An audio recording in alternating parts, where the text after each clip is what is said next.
Gostaria de saudar aos nossos amados irmãos e irmãs com a gloriosa paz do Senhor. Estamos mais uma vez aqui com o intuito de falar um pouco sobre aquilo que o Espírito Santo deseja aos nossos corações. Na Escola Bíblica Dominical, lição número 4, tem como tema: a construção do templo enfrentou oposição. Convido aos irmãos, nesse momento, de nós fazermos uma oração inicial desta aula. Senhor nosso Deus, nosso Pai Celestial, Pai amado, Pai bendito, obrigado, ó Deus, por esta oportunidade em que nós estamos aqui estudando a Tua Palavra. Fala conosco. Que onde chegar esta mídia, Pai, possa verdadeiramente fazer uma mudança no ser, que possa ser aproveitoso, que pode ser traduzida com o tema que vai ser falado aqui, ensinado, possa ser traduzida em uma verdade prática dentro do nosso cotidiano. Pai amado, Pai bendito, obrigado por tudo, Deus. Amém. Então, meus irmãos, lição de número 4 diz que a construção do templo enfrentou oposição. Nós podemos observar aqui no texto áureo, que é o texto de ouro, diz o seguinte: assim edificamos o muro, e todo o muro se cerrou até a sua metade, porque o coração do povo se inclinava a trabalhar. Neemias capítulo 4, verso 6. E esse capítulo de Neemias, capítulo 4, é basicamente o capítulo base do estudo desta tarde. Verdade prática diz o seguinte: se confiarmos verdadeiramente em Deus, venceremos todas as resistências do maligno. O que é que ele está querendo trazer já, irmãos? Já de imediato. Que nos convida a confiar de verdade em Deus, para que nós possamos vencer o maligno de nossas almas. Na leitura bíblica em classe, que está em Esdras capítulo 4, verso 7, 9, do capítulo 11 a 13, capítulo 15, 16, 21 a 24, diz o seguinte, e os irmãos podem acompanhar através das vossas Bíblias, e aquele que tem a sua revista num modo físico ou digital, eu convido também a acompanhar essa leitura. Diz o seguinte: e nos dias de Artaxerxes, escreveu Bislau, Mitradate, Tabael e os outros da sua companhia a Artaxerxes, rei da Pérsia. E a carta estava escrita em caracteres aramaicos e na língua siríaca. Então escreveu Reum, o chanceler, e Sinsai, o escrivão, e outros da sua companhia, dinaitas, e afarsaquitas, e tarpelitas, e afarcitas, e arquevitas, e babilônios, e susanquitas, e delvitas, e elamitas. Para você observar aqui o tamanho do conluio que se organizou contra o povo judeu, certo? Este foi o teor da carta que o rei Artaxerxes lhe mandaram. Teus servos, os homens daquém do rio e em tal tempo, saiba o rei que os judeus que subiram de ti vieram a nós a Jerusalém e edificam aquela rebelde e malvada cidade. Está se retratando de Jerusalém. E vão restaurando os muros e reparando os seus fundamentos.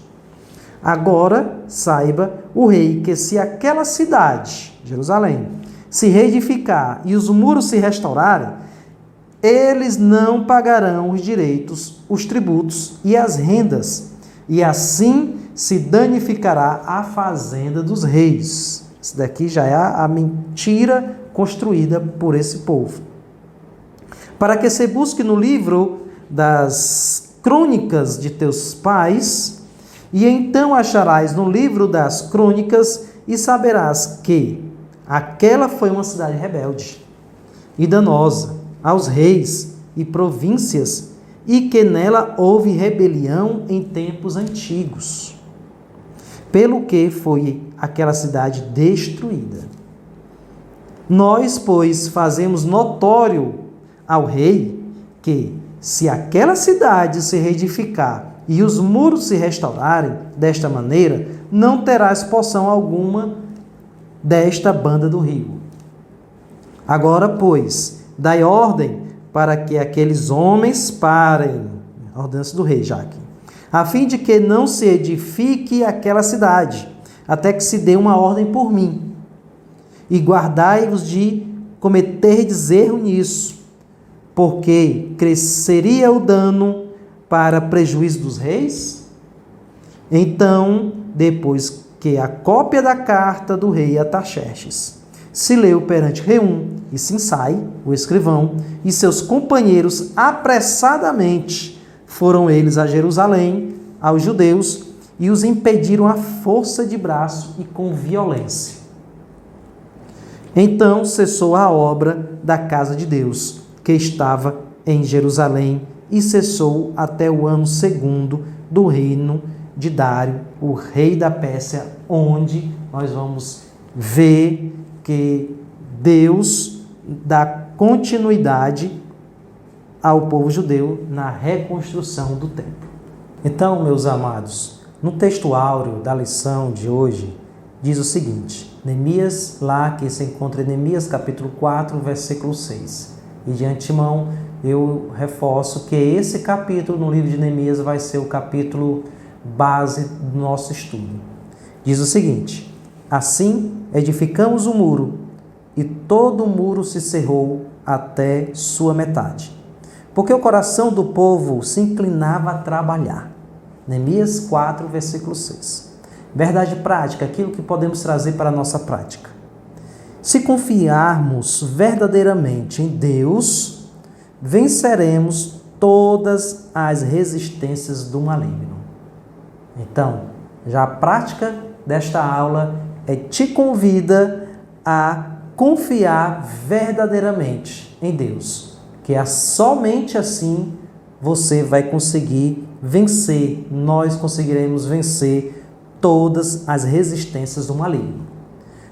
Na leitura diária, na leitura bíblica em classe, que já é lá no livro de Esdras, capítulo 4, versículo 7, 9, 11 ao 13, e depois no capítulo 15, 16, 21 a 24, diz o seguinte, também convido aos amados irmãos e irmãs a fazer essa leitura junto comigo.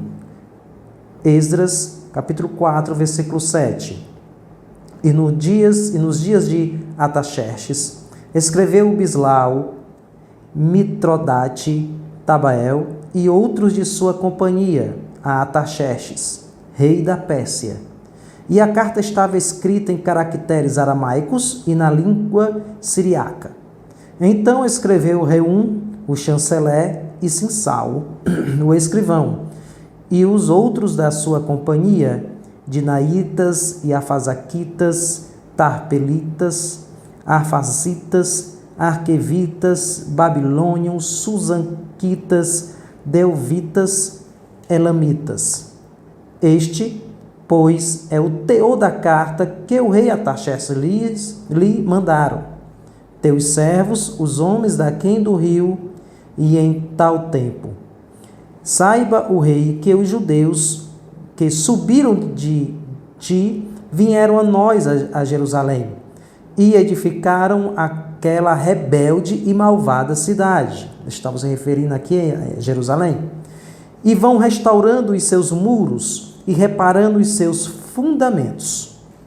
Agora saiba o rei que se aquela cidade se reedificar e os muros se restaurarem, eles não pagarão os direitos, os tributos e as rendas, e assim se danificará a fazenda dos reis.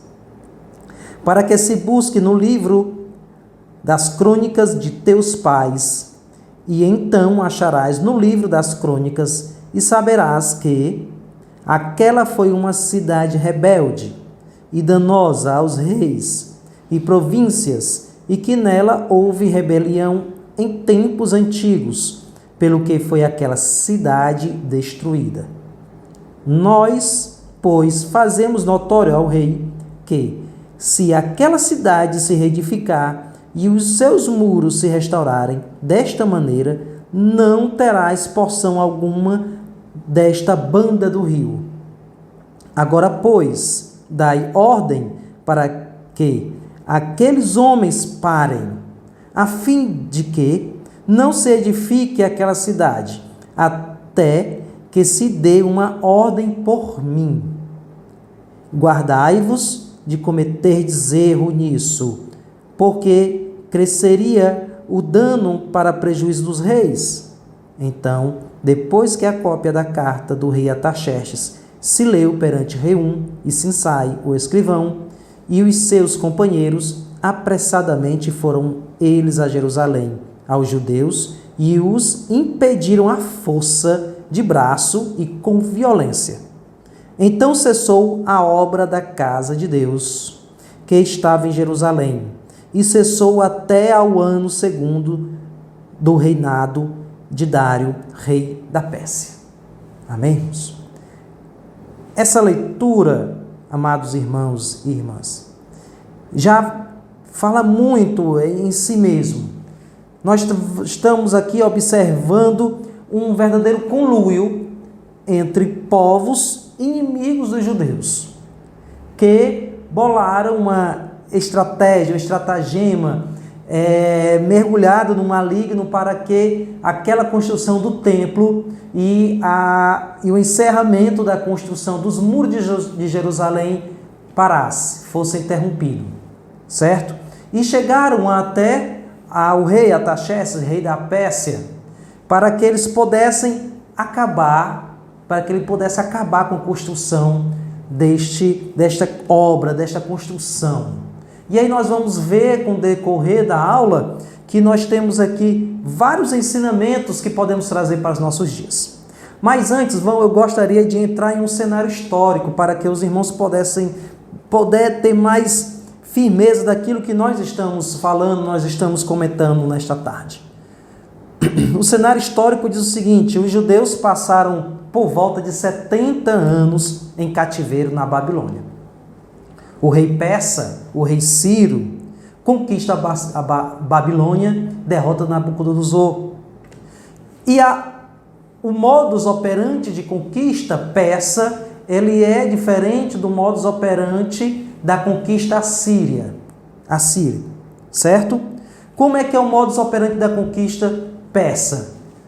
Ele conquista a terra, a região, e faz um acordo entre o povo subjugado, deixa esse povo que foi agora por ele dominado, voltar para a sua terra natal, desenvolver a sua fazenda, a sua agricultura, seu comércio, e começa a colher impostos e tributos. Essa é a forma de conquista, é uma política de conquista persa. Por isso que Ciro, o primeiro rei lá em Babilônia, porque ele já era rei em Pérsia, agora em Babilônia, permite que os judeus voltem até Jerusalém, para que lá eles pudessem reconstruir os muros, para que eles pudessem desenvolver a sua economia, e a partir de então ele iria subjugar o povo de uma maneira através dos impostos. Essa é a maneira persa de domínio, diferentemente da forma babilônica, que é a forma de escravidão, a forma de subjugar fisicamente. Então essa é uma grande diferença que os irmãos devem ter bem clara no decorrer do estudo, não apenas desta lição, mas de todas as outras lições, certo? Então, os judeus têm a permissão de reerguer os muros por Ciro, ok? E o templo, mas sofre com históricos inimigos. Uma parte do povo judeu volta a Jerusalém com a permissão do rei da Pérsia para reconstruir o templo, reerguer os muros, desenvolver a cidade. Mas só que tem um detalhe: lá naquela terra tinha históricos inimigos judeus. Um deles, o povo samaritano. O povo samaritano, que na realidade, nesta época do regresso desse povo judeu para a reconstrução desta cidade, não era o povo samaritano do início lá da subjeição do jugo de Nabucodonosor. Lá, o povo samaritano já era um povo muito misturado, com resquício dos samaritanos genuínos e com resquícios de pessoas que saíram da Pérsia e da Assíria com a permissão e foram até aquele local. E aí se construiu uma nova comunidade. Certo, irmãos? Eu gostaria que os irmãos tivessem isso bem claro. Esse contexto histórico e social que desenvolveu esta construção, esse reerguimento desse muro e essa reconstrução do templo. Então, esses judeus voltam a habitar lá na terra de Jerusalém e eles começam a ter de novo um reencontro com esse povo agora samaritano misturado, mestiço, constituído por samaritanos e constituído também por pessoas que saíram da Pérsia, saíram da Síria. Então era uma verdadeira mistura de culturas, de raças. Certo, irmãos? Então, quais eram os líderes de Jerusalém? Os líderes de Jerusalém eram Zorobabel, Ageu, Zacarias, Esdras, Neemias, Josué. Não é aquele Josué do livro de Josué, mas Josué, o sumo sacerdote. Essas pessoas, esses profetas, esses líderes políticos, que passam historicamente nesse momento do povo judeu, certo? Então, muita coisa que você vai ver e ler no livro de Zacarias é sobre este tempo aqui também. Muita coisa que você vai ler lá no livro de Ageu é sobre essa época aqui também. Claro, tem essas personalidades que cada um dentro do seu tempo cronológico. Amém? Então, irmãos, esse é o nosso contexto, cenário histórico. Na introdução da nossa revista, depois dessa explanação histórica, certo? Nós vamos ver o seguinte, na introdução ele fala, o povo israelita estavam praticando seus cultos e festas. Foi um motivo de muita alegria quando os judeus, agora liderados por Zorobabel, receberam a ordenança do rei Ciro de voltar e construir os seus muros. Nós podemos enxergar isso, certo, amados irmãos? No primeiro capítulo de Esdras. Primeiro capítulo de Esdras. Fala o seguinte, versículo 1. No primeiro ano de Ciro, rei da Pérsia, para que se cumprisse a palavra do Senhor por boca de Jeremias, tudo isso é debaixo da permissão divina, despertou o Senhor o espírito de Ciro, rei da Pérsia, o qual fez passar pregão por todo o seu reinado, como também por escrito, dizendo, assim diz Ciro, rei da Pérsia, o Senhor, Deus dos céus, me deu todos os reinos da terra e me encarregou de lhe edificar uma casa de Judá. Certo? E aí foi através desse despertamento do rei Ciro que o povo, liderado por Zorobabel, uma parte do povo volta à terra, Jerusalém, para fazer essa reedificação que outrora tinha sido destruído pelo Império Babilônico. Então foi um motivo de muita alegria. Voltamos para o nosso lar. Estamos reconstruindo os nossos muros. Estamos reedificando o nosso templo, nosso lugar de adoração. Coisa que foi de muita preocupação lá por parte de Salomão. Então, os alicerces do templo são lançados lá no ponto 1 da nossa revista. Diz assim, e o povo trabalhava animado. Pensa numa obra, numa construção, em que você consegue com muito sacrifício, eu creio que vocês já tenham passado por isso, né? Numa reforma do seu lar, da sua casa, você com muito sacrifício juntou seus recursos, suas fazendas e está ali construindo aquilo dali, traz muita alegria no coração. Esse era um sentimento que o povo de Jerusalém, o povo judeu estava passando, estava com muita alegria. E se faziam cerimônias, e se faziam sacrifícios, e se faziam festas na construção desses muros, esse levantamento, dessa reedificação da cidade. Certo? Então, lançados os alicerces foram celebrados. Nós podemos ver isso lá em Esdras, capítulo 3, versículo 12 ao 13. Olha só o motivo da festança do povo, né? Diz o seguinte, em Esdras 3, 12 e 13. Porém, muitos dos sacerdotes e levitas e cabeças de famílias, já idosos, que já viram a primeira casa, choraram em alta voz, quando à sua vista foram lançados os alicerces desta casa agora sendo reerguida. Muitos, no entanto, levantaram as vozes com gritos de alegria, de maneira que não se podiam discernir as vozes de alegria das vozes do choro do povo, pois o povo jubilava com tão grandes gritos que as vozes se ouviram de muito longe, de muito longe.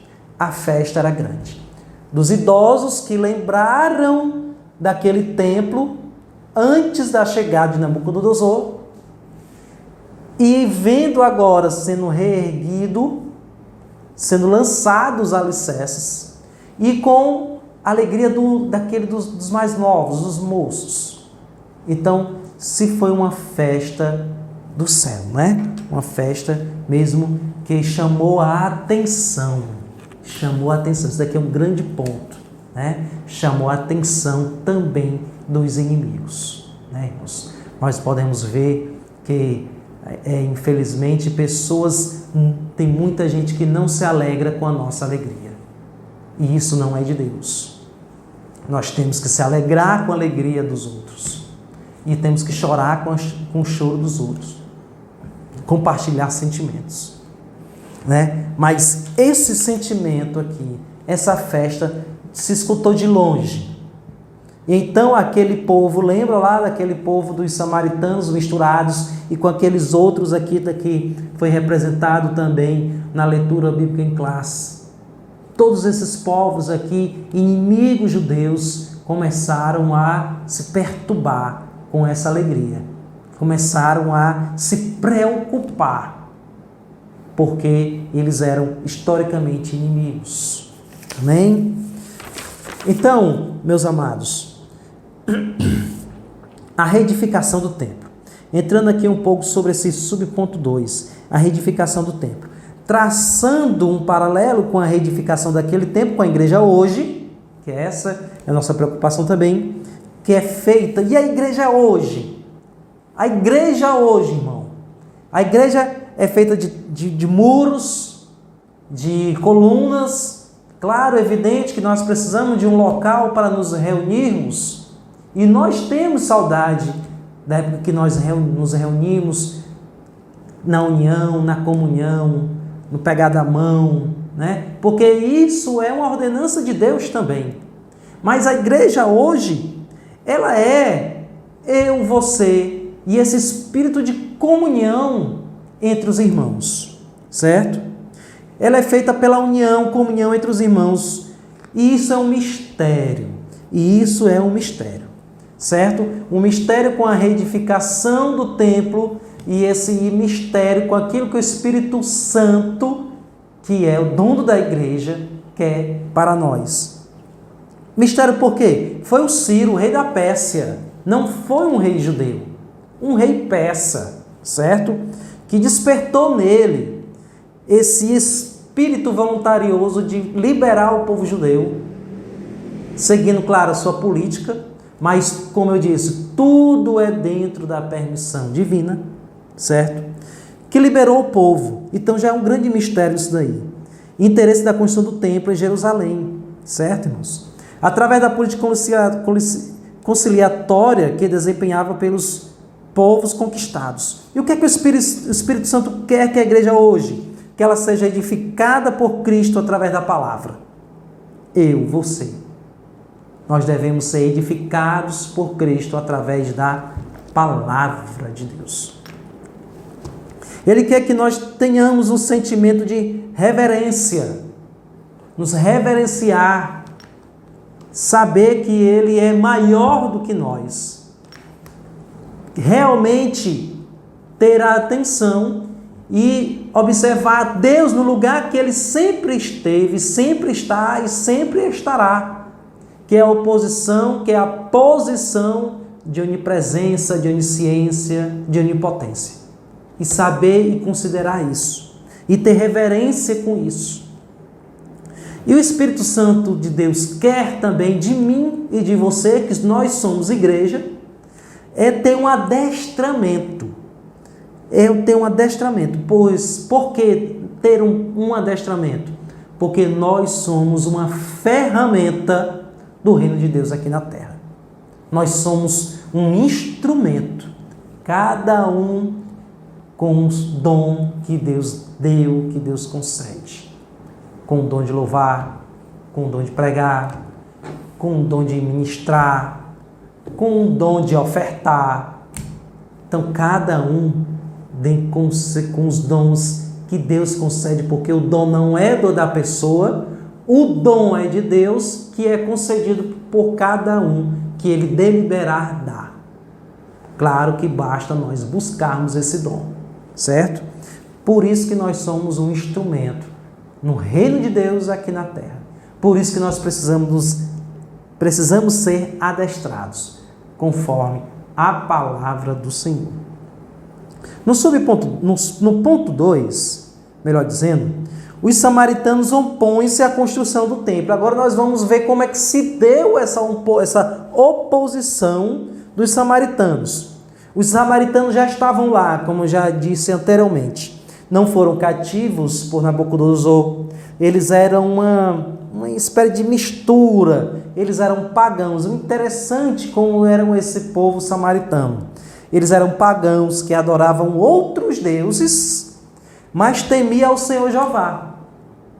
Eles tinham um temor a Jeová. Eles adoravam outros deuses, mas também temia a Deus. É como eu posso trazer para os irmãos, explicar, é uma espécie de sincretismo religioso. Misturava-se com aquilo que era pagão, que não era da vontade divina, se misturava com aquilo que era da vontade de Deus. É o que nós chamamos de sincretismo. Então, os samaritanos, eles praticavam esse sincretismo, certo? Então, os samaritanos não queriam a construção do templo, faziam calúnias acerca dos judeus, certo? Dizendo que iriam se rebelar e não pagar os impostos. Isso já foi no reinado de Assuero e Artaxerxes. Lembra? Ciro libera o povo. Se passa o decorrer dos anos, os samaritanos, junto com outros povos também, que não era do agrado dos judeus, se juntaram, e já no reinado de Assuero e Artaxerxes, certo? Ciro já passou, eles confeccionam uma carta caluniosa, dizendo que o povo judeu era um povo rebelde, era um povo que iria de encontro ao reinado persa, certo? Outro detalhe é que nós vamos observar nos escritos de Neemias e de Esdras, é que os samaritanos anteriormente queriam se infiltrar na construção do templo, se fazendo de bons, mas Zorobabel e os outros líderes, percebendo essa astúcia dos samaritanos, não permitiram esse envolvimento dos samaritanos, porque eles entrariam para poder trazer confusão, né? Então, irmãos, isso chama uma outra atenção, certo? Para a nossa verdade prática nos dias de hoje, certo? Nós temos que analisarmos quem verdadeiramente nos quer ver bem, certo? Porque tem, infelizmente, pessoas, está aqui a Bíblia trazendo um exemplo né, claro, que até se faz de bom, mas na realidade ele quer ver o mal, certo, irmãos? Então isso daqui também é um momento de despertar. Nós devemos orar a Deus pelo dom de discernimento, saber discernir. É aquilo que nos está faltando muito, irmãos. Saber discernir, certo? Saber aquilo que é bem, que é do bom, ou se é aquilo que é falso. Né? Infelizmente, nós convivemos com pessoas assim, certo? Mas o que é que nos falta? Muitas vezes nos falta esse dom de discernir realmente aquilo que é verdadeiro ou aquilo que é falso. Aquilo que nos aparenta bem, nos aparenta ser bom, mas na realidade é uma coisa ruim. Aí esses líderes judeus observaram que essas pessoas samaritanos queriam se filtrar na construção para poder trazer confusão. E eles faziam frequentemente isso. Não conseguiram desta maneira, se organizaram para poder confeccionar esta carta, certo? Junto com outros também de uma certa posição no reinado, e enviar essa carta para o rei Assuero, primeiramente o rei Assuero, e também chegou na mão do rei Artaxerxes, certo, irmãos? Então, esses eram os samaritanos, irmãos, essas pessoas, certo, que eram inimigas dos judeus, certo, irmãos? Mas aí, eu gostaria também, ainda no ponto 2, né? Quando os samaritanos tentam frustrar a construção do templo, né? Já estamos aqui em Esdras capítulo 4, versículo 4 e 5. A maldade dos samaritanos levou-os a enviar uma carta ao rei da Pérsia contendo acusações mentirosas contra os judeus, aquilo que eu já comentei com os irmãos.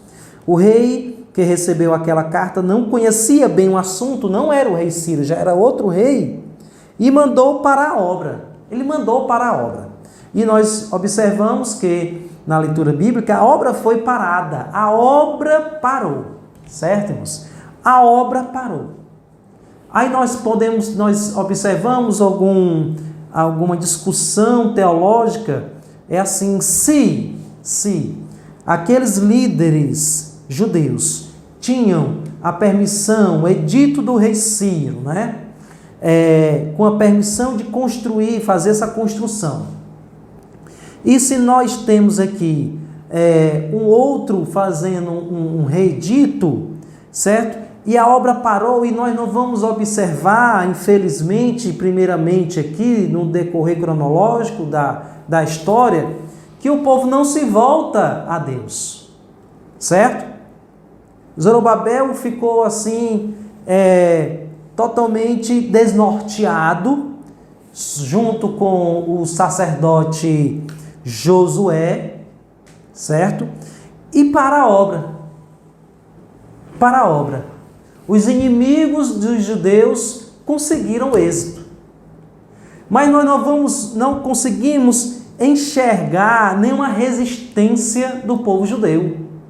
Nós não conseguimos enxergar aqui alguma coisa assim, não, mas então nós vamos levantar um clamor, nós vamos entrar aqui num propósito de oração, vamos fazer vigília, ou vamos conversar pessoalmente com o rei. Nós não enxergamos isso. Nós enxergamos que o povo realmente parou, certo? E aí nós vamos ver, será que foi falta de fé desses líderes judeus, certo? Porque a partir daí, com a obra parada, vocês lembram lá daquela alegria que eu falei do começo da obra, que o povo estava fazendo tanta festa que estava se escutando de longe. O choro com as gargalhadas se misturavam. Agora é o sentimento inverso. Agora com esta parada, com a ordem do rei Artaxerxes mandar parar a obra, cancelar, nós vamos ver que o povo entrou, uma parte considerável do povo entrou em uma tremenda angústia, aflição, desânimo, certo, irmãos? Desânimo. porque parou a obra. Alguns foram tomar de conta das suas casas, certo? Outros ficaram alheios à situação e outros começaram a entrar em pranto. São os diversos sentimentos que as pessoas podem ter diante desta situação ou diante de uma dificuldade. Outros simplesmente se mergulham dentro da sua própria dor, que foi a parte lá que entrou em pranto. Outros tentam esquecer e fazer uma outra coisa, sai do objetivo, certo? E outros ficam totalmente alheios. Não é comigo, então não é com ninguém. Certo? Então esse agora é o cenário que o povo judeu se encontra. Do outro lado, os inimigos samaritanos que estavam lá buscando a destruição ou buscando o empecilho da obra, começa a entrar em um regozijo. Certo? Eles não ganharam nada com isso, mas ganharam, certo, em ver que aquele povo, que aquela construção parou, certo? Muitas vezes, infelizmente, mas é como eu já falei aqui, nós estamos vendo um exemplo em tela, em que quando as pessoas veem alguém se dando mal, né? Essa pessoa começa a se regozijar com a desgraça alheia, né? Então isso não é de Deus, isso é coisa do maligno. Isto é coisa do maligno. Certo, irmãos? Então no ponto 3, como se explica a falta de resistência dos judeus? Por quê? Na realidade não observamos nenhum clamor, como eu disse daqui, né? Os exemplos do passado deveriam ter inspirado os líderes do povo judeu, Zorobabel e Josué. Os motivos dessa falta de resistência é porque os líderes de Zorobabel e Josué aqui em tela, eles estavam confiando em suas próprias forças.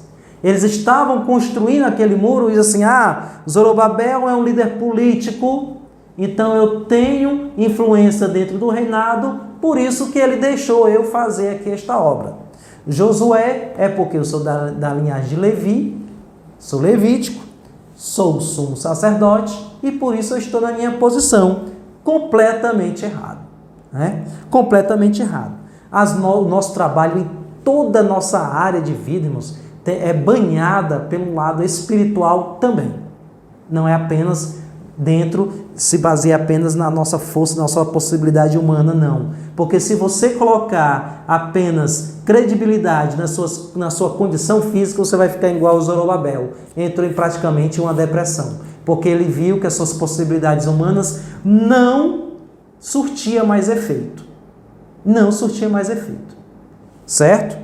E aí nós vamos ver aqui rapidamente que em Zacarias 3, versículo 3, nós vamos observar, irmãos, onde o profeta chama a atenção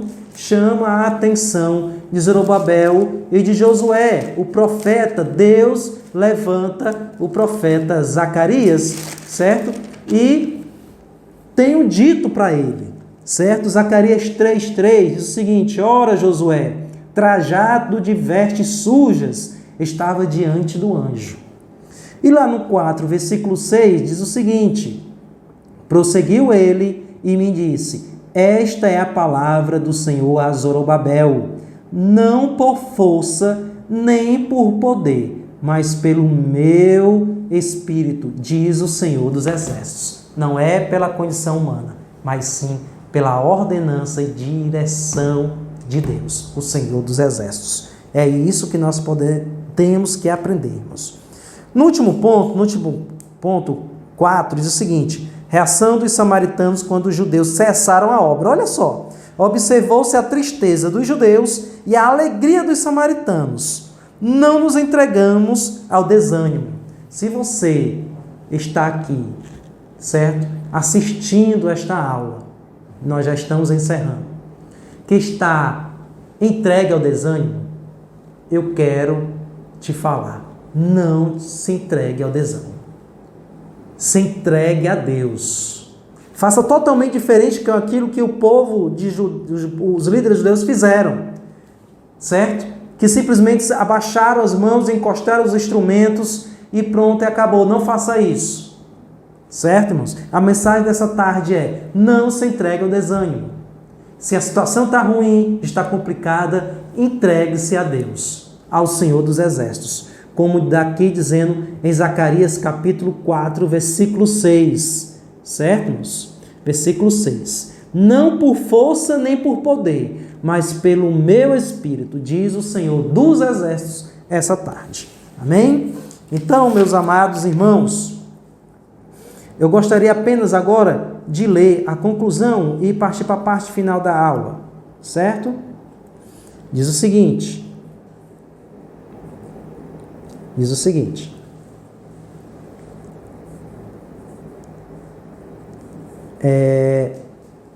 Que Deus, Ele tem preparado, irmãos, certo? Apesar da oposição dos inimigos, fez com que os judeus abandonassem a reconstrução do templo, certo?